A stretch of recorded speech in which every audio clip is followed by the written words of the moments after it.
Subscribe to my channel before we start.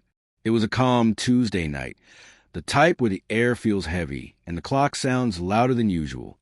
I was finishing paperwork when my phone lit up. A text from my wife, Claire, working late tonight. Dinner meeting. Don't wait up.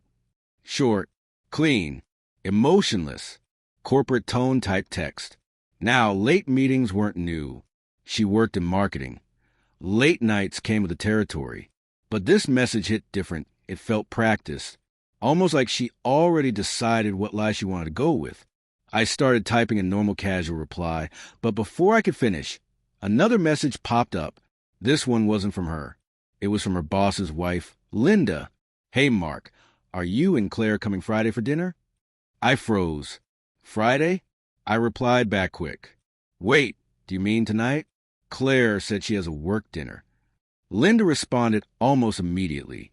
No, tonight is nothing. My husband is home. Why? My stomach sank. The whole room suddenly felt tighter. My pulse was loud in my head. I answered her with, oh, nothing. Just checking. And just like that, everything started lining up perfectly. The late-night showers, the sudden obsession with makeup, the new perfume she claimed she bought just because. I wasn't angry. I wasn't shaken. I just felt this cold, steady calm that always appears right before everything storms. So instead of confronting her immediately, I texted Claire, that's weird. Your boss's wife just asked about both of you. No reply for an hour. When she finally answered, it was short, what are you talking about? Trying to sound casual, but panic was bleeding through every word. I just smirked and set my phone down. The next move wasn't to accuse. The next move was to wait. That night, I poured a drink and opened our shared laptop, the one still syncing her work calendar to our cloud. And there it was, staring right at me, under her scheduled meetings, an event labeled Dinner D.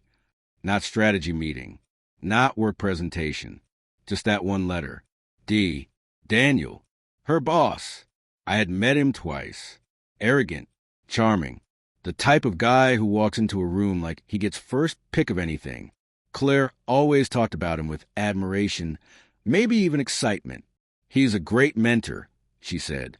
Now, that sounded like a setup. I checked her archived emails, labeled as campaign feedback. Timestamps at 12:00 M, 1:17 a.m., 2:07 a.m. Nobody talks branding at 2 in the morning. Still, I didn't explode. I closed the laptop, finished my drink, sat there in silence. I want to be wrong, but deep down I already knew I wasn't. The truth usually sits right in plain sight, waiting for you to stop pretending. When Claire walked in close to midnight, she tried to sneak around like I'd be asleep, but I was sitting in the living room. Hey, she said softly, you're still up? Yeah, just working. How was your dinner? She paused just a beat too long. Oh, good. Long meeting, lots of talking. I nodded like I believed it. With Daniel, her eyes twitched. Barely.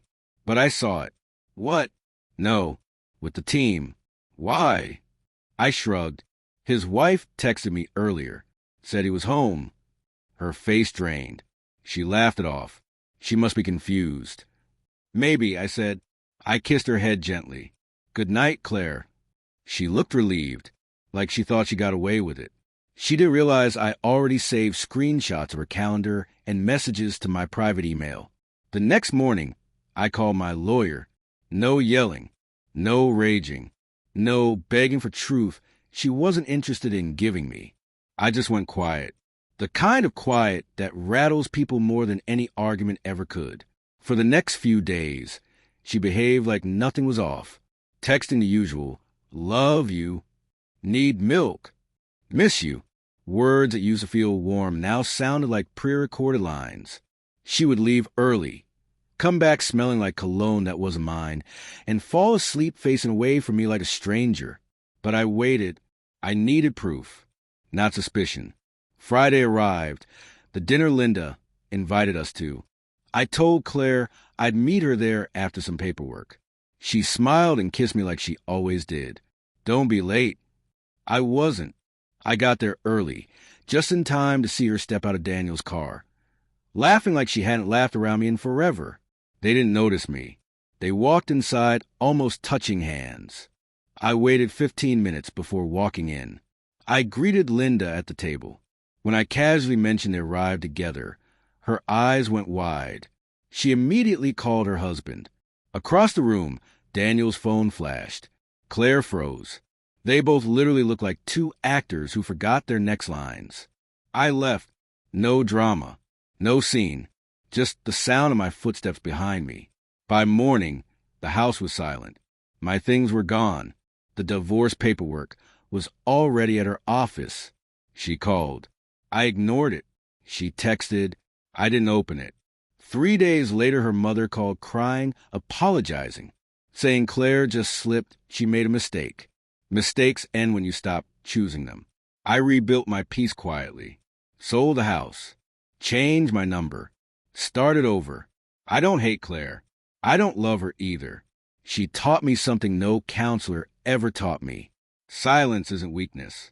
Silence is dignity walking away.